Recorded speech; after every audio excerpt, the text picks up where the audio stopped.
હિન્દુ ધર્મમાં વટ સાવિત્રી વ્રતને ઘણું મહત્વ આપવામાં આવી રહ્યું છે। આ વ્રત પરિણીત મહિલાઓ પોતાના પતિની દીર્ઘ આયુષ્યની કામના માટે કરે છે અને વટવૃક્ષ એટલે કે વડના ઝાડની પૂજા અર્ચના કરે છે। હિન્દુ ધર્મમાં વટ સાવિત્રી વ્રતને ખાસ મહત્વ આપવામાં આવ્યું છે। સુહાગન મહિલાઓ માટે વટ સાવિત્રી વ્રત શ્રદ્ધા, સમર્પણ અને પ્રેમનું પ્રતીક માનવામાં આવે છે।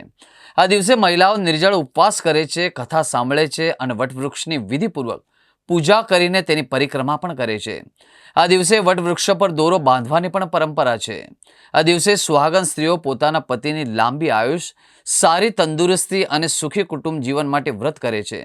સાથે સાથે તેઓ વટવૃક્ષ એટલે કે વડના ઝાડની પૂજા પણ કરે છે, જેને અખંડ સૌભાગ્ય અને દીર્ઘ આયુષ્યનું પ્રતીક પણ માનવામાં આવી રહ્યું છે।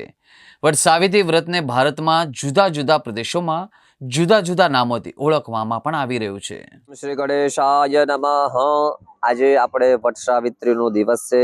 બધા બહેનો પોતાના પતિના નિરોગી આયુષ્ય માટે, સારું જીવન, લગ્ન જીવન નીવડે માટે આ બધો વ્રત કરતા હોય છે।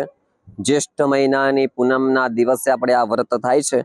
આ વ્રત વટ સાવિત્રી, વટ કહેતા વડનું વૃક્ષ, એની નીચે બધા બહેનો પૂજા કરે છે અને પોતાના નિરોગી પતિનું આયુષ્ય નિરોગી થાય માટે કરતા હોય છે। ઘણી બધી આમાં વાર્તા પણ બતાવી છે। એક વાર્તા છે, સત્યવાન નામના જે સાવિત્રી માતાએ એમને સ્વયંવર કર્યા હતા, એમનું આયુષ્ય ઘણું ઓછું હતું માટે એક વર્ષમાં એ ગુજરી ગયા, દેવ થઈ ગયા। પણ સાવિત્રી માતા યમ ભગવાનને પ્રાર્થના કરે છે કે મારા પતિ મને પાછા આપો।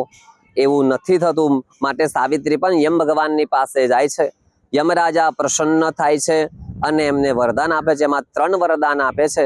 એ 3 વરદાન વડના વૃક્ષના નીચે એમને આપવામાં આવે છે અને એમના પતિને પાછા માગી લે છે અને વટના વૃક્ષ નીચે એમને વરદાન આપે છે। માટે બધા બહેનો આ વડની પૂજા, સાવિત્રી માતાની પૂજા પોતાના લગ્ન જીવન અખંડ સૌભાગ્ય રહે માટે બધા કરતા હોય છે। અને વટના વૃક્ષની 3 દેવનો વાસ હોય છે, બ્રહ્મા, વિષ્ણુ, મહેશ, અને સાથે સાવિત્રી માતાનો પણ વાસ હોય છે।